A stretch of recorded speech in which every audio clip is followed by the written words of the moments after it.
Hey, what's up, everyone? Norm Schriever, Seventh Wave Media. Hope everything is going great and business is on the upswing. Today, I wanted to go over something with you that I hope is helpful. I wanted to pull the curtain back a little bit about what I do in the industry of marketing for financial planners, advisors, and professionals, and sort of warn you of who you should not hire when it comes to getting help. Now, that being said, of course, we'd be happy to help you. I love business. I love seeing my business grow and helping clients. But let's put ourselves aside. This isn't a pitch for Seventh Wave Media or myself. If you actually were looking at someone else, let's assume, or you're just trying to get some help, this is what you should really be aware of that you might not know as a consumer. Now, first off, I would go for someone virtual. You don't need people filling up your office. You don't need to be paying insurance and unemployment taxes and all these different things. And you definitely don't need someone 40 hours sitting in your office taking up space. You're going to end up way overpaying someone and not giving them enough to do. And that's just one person. In reality, you need a whole team working for you. And that's probably the second thing. You don't just want one marketing assistant and think they're going to do everything and they're going to be an expert at everything under the sun. It's impossible.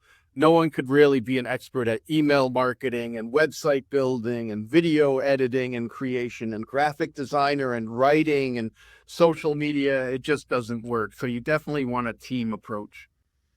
But how do you find that? So there's a lot of big companies out there that actually pitch to financial planners and advisors. The front end of their organization looks amazing. Everything is branded well. Their salesperson is probably really good at swaying you into going ahead and signing on the dotted line. But what are you actually getting? Now, yes, they have a big company. They probably have experience, so that's a good thing. And they probably have a lot of people they've worked with before, so they have a system and they know what works.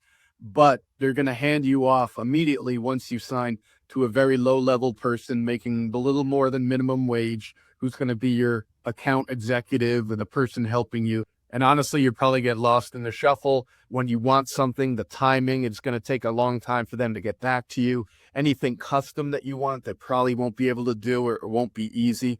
And basically what they're doing is fitting you into a template. So they have different templates for all their content, all their marketing, and you have to go ahead and plug into that template. You have to adapt to what they're offering, not the other way around. We see this a lot of time with website companies and other companies that help financial advisors. So it's not like they'll do a terrible job, but you're again going to get some very generic content with your information plugged in, nothing custom, and you're definitely not going to get the personal attention, accessibility, or the timeline of people getting back to you, working with you one-on-one. So the other end of the spectrum, you could hire a virtual assistant. You could hire a marketing assistant. And there's a lot of wonderful ones. The Philippines is a place where there's just tons of really great virtual assistants who are eager to help, friendly. They do a good job. Again, they're not going to be on that high level. They're not going to be basically handling everything. So you would need to hire your own graphic designer, hire your own web person, hire your own email marketing, maybe a social media ads person. All down the list, you'd end up hiring probably 8 or 10 people. And then you'd need someone to manage them all. So you're basically starting your own company. So it's good to have a virtual assistant as a personal assistant to do the absolute lowest. And by low, I don't mean demeaning. I just mean the most unskilled, basic administrative stuff for you to save you a little time.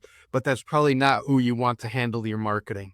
You also don't need a big fancy agency on Madison Avenue who's charging you crazy amounts of money just to do a little branding or just to give you some advice.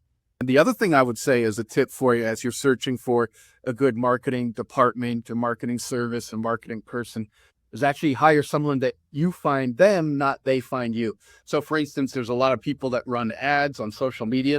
I'm starting to do the same thing. So again, this isn't about me, but they're doing a lot of outreach and finding you, which is great. Maybe they're messaging you on LinkedIn. They're doing a lot of solicitation. They're emailing you.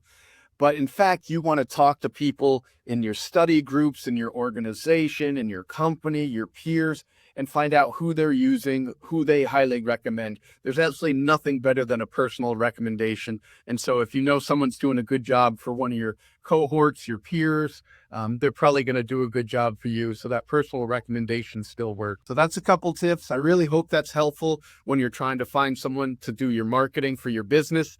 Again, Seventh Wave Media, Norm Schriever. It's not about us. It's just protecting you and empowering you with some information to make a great decision But if you would like a consultation, see what we could do, see if we're a good fit, or even if you're thinking of hiring someone else and you want me to look at their proposal and look at what they're offering and their firm, I'd be happy to do so. No problem. So just hit me up anytime. Take care, guys.